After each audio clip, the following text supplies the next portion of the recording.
Meanwhile, he's pursuing an MFA in creative writing at UBC. Although he doesn't enjoy referring to himself in the third person, he does love running, his dogs Dakota and Anya, chocolate and cheese, bonus points if either one of them is in a souffle, get it there, and coffee. Mostly, though, he loves his partner, Michael Wallerstein. Stein? Wallerstein. Jeffrey!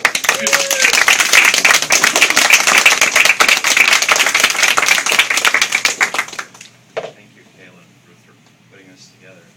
I'm going to read from a story called The Key Ingredient, and the story was in a collection of restaurant-themed erotica that was published last year, and the anthology was called The Dirty Diner.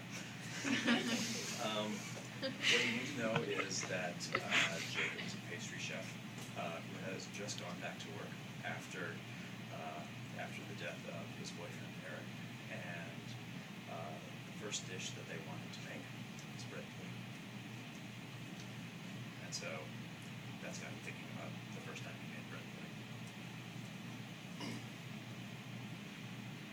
Eric wasn't the first man Jacob had cooked for. There was a long history of impress the potential boyfriend dinners when he lit candles and pulled out the good plates his mother had passed on to him. There were soles and fillets and roasts, chickens that nearly regained the power of flight as they sailed off the table. And there were desserts, either rich and decadent or delicate and airy, depending on what Jacob guessed the man might want, or depending on what Jacob might have wanted from the man. And then there was bread pudding. At the time, Jacob never realized his mother was teaching him about love when she showed him how to make bread pudding. The bread needs to have some life experience under its belt, his mother told him. He wasn't sure what she meant, so she explained. You always make sure the bread is a little stale. Fresh bread turns to mush, and if it's too stale, it just falls apart. She smiled and added, hearts are the same, though. He wouldn't understand that for a few years, though. She didn't like to use plain bread. Brioche had layers that made the texture complex. Again, she said, like hearts. She used a few secret ingredients as well. The first was Rainier cherries instead of currants. They gave the pudding an edge that she said kept you from taking the sweetness for granted. The other secret ingredient was bourbon and caramel sauce. That just made everything easier. Trust me, honey, she said.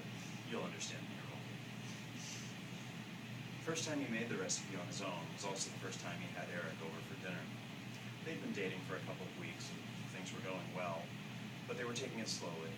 Some movies, a couple dinners out, and a few tentative searching goodnight kisses. Eric was an accountant and Jacob was starting to wonder if he wasn't a little bit of a prude. It was Eric's first time over at Jacob's apartment, and Jacob made the bread pudding because he had a bag of cherries that were about to go off, and at the bakery the sight of day-old brioche made him remember the recipe. This looks interesting, Eric said when Jacob brought out the pudding and sundae dishes. He picked up his fork and set it down and picked up his spoon instead. My mom taught me to make it, Jacob said. It's my favorite dessert. Pudding? Eric lifted a spoonful and sort of inspected it curiously. I thought pudding was like that stuff that comes in the plastic cups in the grocery store. Jacob laughed. I don't know what that stuff is, but this is the real thing. Jacob left his own spoon untouched, and instead watched Eric's face as he took his first bite. It was something of a habit he developed over the years, watching the sometimes subtle, occasionally surprising ways people's faces changed as the food he prepared became a part of them. Eric chewed slowly at first, then stopped and closed his eyes. Immediately. Jacob would have thought so, but then Eric made this noise, not of disgust or pleasure, those little hums and moans Jacob had often heard when his dessert was a success. This was like someone pushing a heavy weight.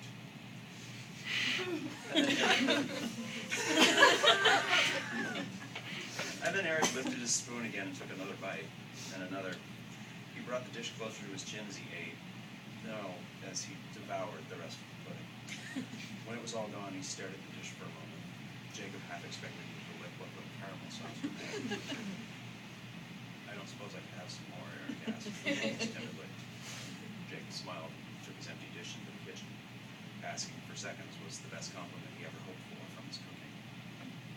There was a higher compliment, though, which he learned as he began to clear the table and asked if Eric wouldn't mind giving him Eric pushed his chair back and started to get up.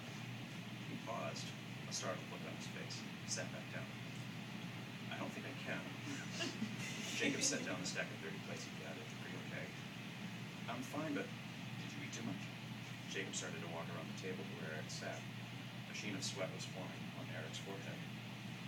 This is kind of embarrassing, Eric began. Oh, fuck it. With that, he shoved his chair back and stood. For an instant, Jacob glimpsed what Eric was so embarrassed about. A raging hard-on tensing his trousers before Eric grabbed him and pulled it over a kiss more forcefully than anything Jacob would have expected up to that point from the accountant. Not that Jacob was complaining. So you like dessert? Jacob asked, breathless. It was great, Eric said. He pulled Jacob's shirt out of the waist of his jeans. It's really great. He fumbled with Jacob's belt and managed to pull it off. Are there leftovers? Lots. Eric kissed him at the same time his hands went down Jacob's jeans and slid inside his underwear. Jacob gasped in surprise. The good kind.